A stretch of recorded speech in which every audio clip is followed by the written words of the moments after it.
The Oklahoma City Thunder are your NBA champions. Players have gotten hurt. They're on already brand new teams, and we know more or less who is going where in the draft. So we have a new idea of how the roster is going to look like in NBA 2K26, and I'm going to show it to you in this video. Que pasa to the pack? It is Pack here. If you like NBA 2K25 news, rosters, ratings, please join the pack and subscribe because I'll be doing it for NBA 2K26. Let's go. We're starting off with the Philadelphia 76ers. As I always do. These are not the official ratings, by the way. These are ratings based off either the playoffs or the end of the season that 2K has not updated yet, but what we're expecting into the new game. Joel Embiid has dramatically gone down, and that is because of not only the surgery he's getting, but also the unknown of whether or not he's even going to be healthy for next year. He's having a lot of issues. I'm hoping he can come back healthy, but right now he's at a 93. This team is all over the place. Now, Jared McCain should be coming back healthy, so at least there's that. There's also a good chance they draft Ace Bailey, but the Sixers are in a very, very weird spot, assuming Embiid is still going to be hurt. Hey, we're doing a giveaway if you want to win 75,000 VC. I'm picking one lucky winner. All you have to do is follow us and also comment done in the comments. And I'm picking a winner this Friday. I'll make sure to reply to your done message to let you know if you won. For the Milwaukee Bucks, the tough part is that Damian Lillard is going to be missing basically most of the season because of his Achilles. Now, Giannis is going to stay with Milwaukee, so that's a good sign. But is this team enough to win an NBA championship with? Probably not.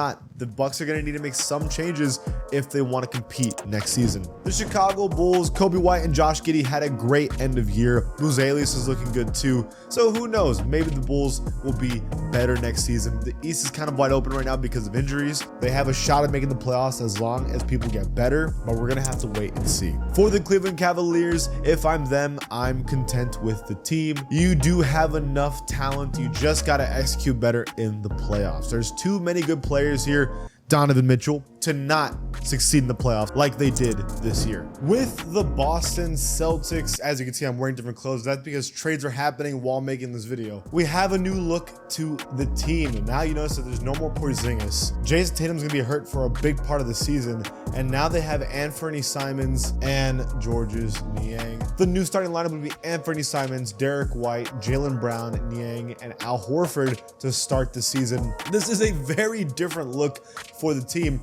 We don't even know if Anthony Simons is going to be able to play well with the Celtics yet. I wouldn't be surprised if the Celtics make more moves, but you still have Derek White and Jaylen Brown. You still have defensive and offensive firepower on this team, but just losing Tatum is obviously a massive loss. You don't have Drew Holiday here anymore. It's a very, very different team now.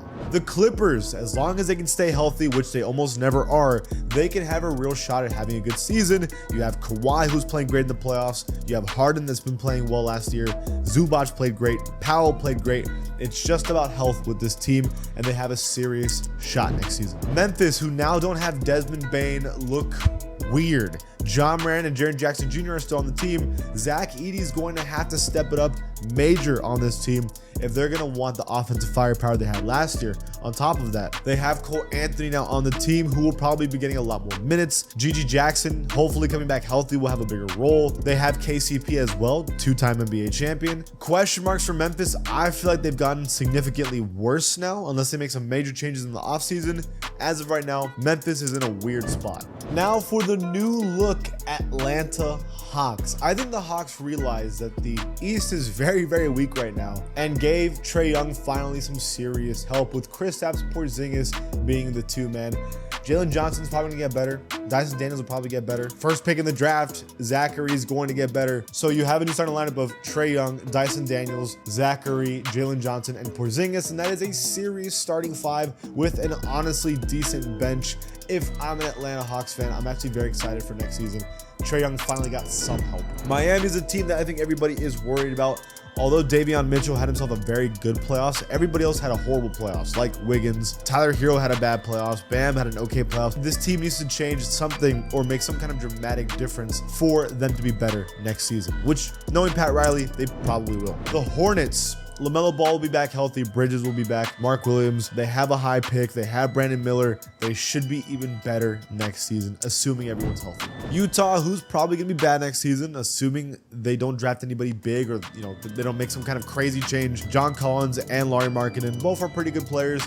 But again, there's just no major change for the Jazz next season, and the West is too stacked. Sacramento, now they're going to have a full offseason of Sabonis, LaVine, and DeRozan together. Maybe they'll get better. They have Valanciunas as well. I mean, who knows? Maybe this team works out. As of right now, I still don't like how they looked this year. The Knicks, if I'm the Knicks, I'm kind of happy. You let go of Tom Thibodeau, which many people believe was the reason they lost this year. Pacers are sadly hurt, so they have a chance of being even better. The Celtics are also hurt. So it's really just the Knicks right now that are really healthy and have the talent to be the best team in the East. The Lakers need to make changes. They just sell the team, so that's kind of indicating the changes are going to happen. They need a center. That's not really a surprise, but the talent is there. You have LeBron, you have Luka, Reeves, Rui. This is enough to win. You just need the right pieces around them. The Magic, who I think have already gotten significantly better.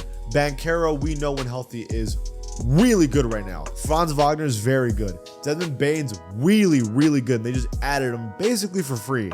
Suggs was getting better. This team, because of the Celtics injuries, Pacers injuries, and the Knicks not having a coach, could literally be the best team in the East next season. The Mavericks. So you do have an injury issue with Kyrie Irving, but you have Anthony Davis now having a full season with the Mavericks. Gafford, Lively, and also now Cooper Flagg is going to be on the team. Honestly, deep, tons of players in the 80 overall club. It's really dependent on when Kyrie comes back, will he be great? And is Cooper Flagg going to immediately be great? If those two answers are yes, this is a contending team. Oh, the other question is Anthony Davis's health, which is never healthy. A lot of question marks for the Dallas Mavericks. For the Nets, we do have one new player on this team, and that is Terrence Mann. Now, whether or not he's going to be playing a lot of minutes, we don't know yet, right? This is probably going to be the worst team in the NBA next season, realistically. There's rumors that they're trying to get Cam Johnson out of there. And then on top of that, they never played Cam Thomas because they either sit him for the season or they refuse to play him or whatever happens. Who knows what's going to happen with Brooklyn this season. The Denver Nuggets, although are very good, the truth is the rest of the NBA got better, like the Thunder. And if they want to compete with an NBA champion, they need to make this team better. I don't know how they're going to do it. Also, there's a question mark of Russell Westbrook and what's going to happen there. All in all, though, Jokic is good enough. It's just the pieces around him need to be a little bit better. Indiana. I feel bad, man. Tyrese Halliburton was on pace to have one of the greatest playoff performances ever. Tears his Achilles basically early on in Game 7. It's a shame. He's going to be missing most of the year next year. So it'll be a lot of Siakam and Miles Turner and probably Nembhard and Naismith. I think the biggest players that's going to need to step up is Benedict Mathurin. You're going to have a way bigger offensive opportunity. Take advantage of it. The new look Pelicans, they let go of CJ McCollum, and now you got a team of Zion, DeJounte Murray coming back from injury, Trey Murphy, Jordan Poole now on the team, Herb Jones. This is a very weird look for New Orleans. The new starting lineup is DeJounte Murray, Jordan Poole, Trey Murphy, Zion, and Missy. And on paper, this looks very, very decent, but you're in the West, and half the players on this team don't even want to be there. Like probably Jordan Poole. We know Zion doesn't want to be there. I don't know what's going to happen with New Orleans, but regardless, they're not going to be good because the West is too stacked.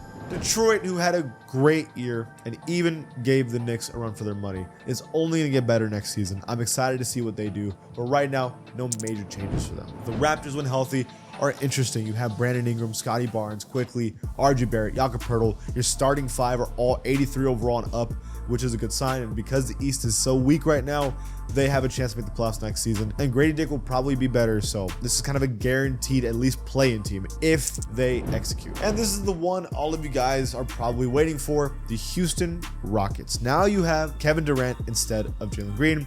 Now KD's in 93 overall, but if he was on a better team with those same stats he used last season, he'd probably be like a 97 or 96 overall. With Şengün, who's only going to get better, Amen Thompson is only going to get better. This team was second seed without KD, and now you replace Jalen Green with KD. They should be second seed again if healthy. The Spurs. Now, you have Wemby, who's only going to get better, and he's bald now. De'Aaron Fox, who we already know is a good player. Castle, rookie of the year, will only get better. Vassell, we know is a good shooter. Keldon Johnson's been a consistent player for the last couple of years. Sohan should get better. He's only 21, and then you're going to be drafting Dylan Harper. And on top of that, Harrison Barnes had a good year last year. I think there's no more excuses now for San Antonio. Assuming health, they need to make the playoffs. playoffs with this roster from now on. The Suns, probably a bad thing. Losing KD and replacing him with Jalen Green probably isn't a good thing. Now, Jalen Green's only 22, but we saw in the playoffs he struggled pretty significantly. On top of that, you have basically a bunch of guards in Booker, Green, Beal, and I'd argue Dillon Brooks is a shooting guard. You got 4 guys who are all guards. This starting lineup, according to 2K, is going to be Booker at point guard, Green, Dillon Brooks, Royce O'Neal, Nick Richards, with a bench of Beal, Allen, Dunn, and I would argue Bol Bol, assuming he even stays